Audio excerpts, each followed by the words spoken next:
performing Leopold'S Maneuver, assessing the fetal heart tones, and measuring the funding height. First and foremost, before doing the procedure, is to provide privacy to your client, such as closing the windows and closing the curtains. So this is to help our client feel safe and secure throughout the procedure and also to maintain confidentiality.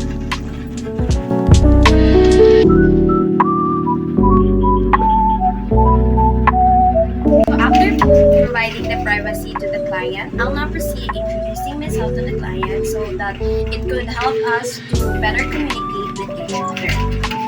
Assalamualaikum, ma'am. Ako Nadine M. Mujiran, and I am a student nurse from School College Technology. That sudyakon mag-assess ako kayo mo para kay natanta in presentation, in position, even in how malocate in heartbeats in baby mo. Okay ra ba ito, ma'am? Okay. After introducing myself to the client, I'll now proceed to verify the client by using the two identifiers such as by asking her name and her birthday. Ha? Pwede ko malaman yung name mo?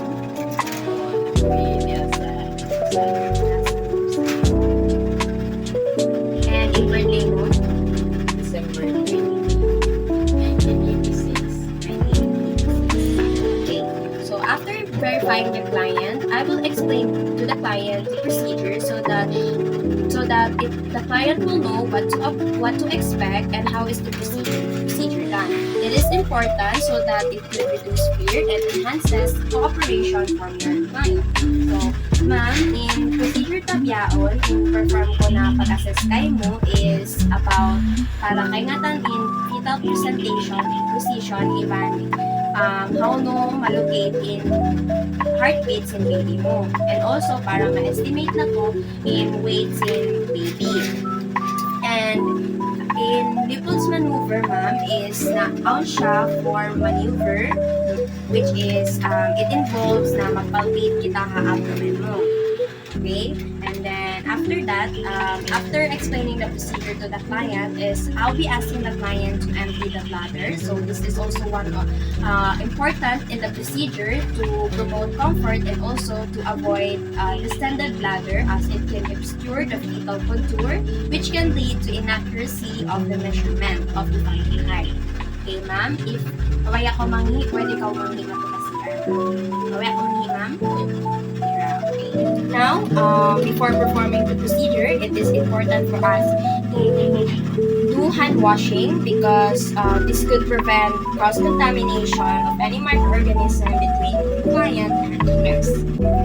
So next to the procedure is I'll position my client in a recumbent position with knees slightly flexed. So ma'am, pwede ko kumulang.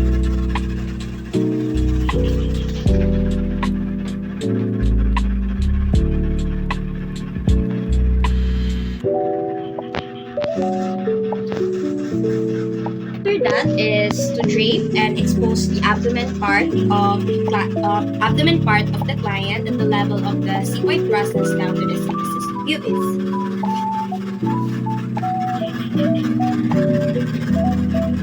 After positioning my client in a recumbent position is I'll position myself at the bedside facing towards the client. So this way, I am facing towards the client. So after that is, I'll now proceed performing the maneuvers. But before that is, we need to warm our hands by rubbing it against each other. This is to promote comfort and also to prevent muscle tension. Okay, now I'll start performing the maneuvers. So for the first maneuver, it is also known as the fundal grip. So it is done by palpating the upper abdomen of the client. So to know what lies in the fundus. So if it is round, hard, movable, then it is bridge. If it is round, soft, immovable, then it is cephalic. Next to that is the second maneuver, which is also known as the lateral grip. So for this is, this is used to determine where is the fetal's back, where will we auscultate for the fetal heart tones. So to do this procedure, I will hold my other hand at the other side of the abdomen stationary while my other hand will be palpating from up to down.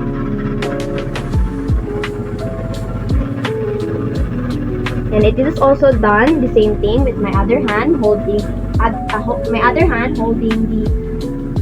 other side of the abdomen stationary while the other one will palpate from up to that part. Okay. So to determine that it is the fetal's back, it should have a firm and has a resistant surface and flat constantly. Okay. Next to that is the third maneuver. So the third maneuver is also known as the Pollock's grip. So it is to determine what's in the inlet. So by using my thumb and my forefinger tip, I will grasp the lower abdomen above the symphysis pubis and lift it or moving it by side to side.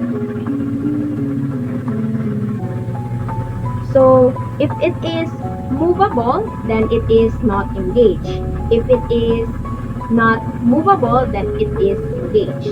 So next to that is the fourth maneuver. So for the fourth maneuver, this is used to determine what's the attitude. So this is done by positioning myself still at the bedside but facing towards the feet of the client. So this is done by palpating using both of my hands from the pubis towards here. Okay. If it is a good attitude, it should be flexed and normal. Then document any abnormal Since I'm findings. done introducing myself to the client, I'll now proceed explaining the procedure. So, ma'am, in next procedure is mag-assess kita si growth and development ni baby based pag measures in abdomen mo. And also, para ma-estimate in gestational age niya. Okay? So, after that is, I'll now proceed, since the abdomen is already exposed, assuming, I'll now proceed by locating the symphysis pubis and the uterine fundus. So here is the uterine fundus and here is the symphysis pubis. So after that is we will be using a non-elastic set measure to measure it. So placing the 0 mark line at the above this symphysis pubis, extending it in the midline, and after that is to read the measurement in centimeter. So for my client, it is 97 centimeter, and then we will compare it to gestational age. So after that is To document any abnormal to finding. assess Next, the fetal heart tones. So in assessing the fetal heart tones, since we've already done the Leopold'S Maneuver, which is the second maneuver, and we already locate the fetal's back, which is it has a firm and a surface resistant, and it is flat. So we will be placing our stethoscope on the fetal's back.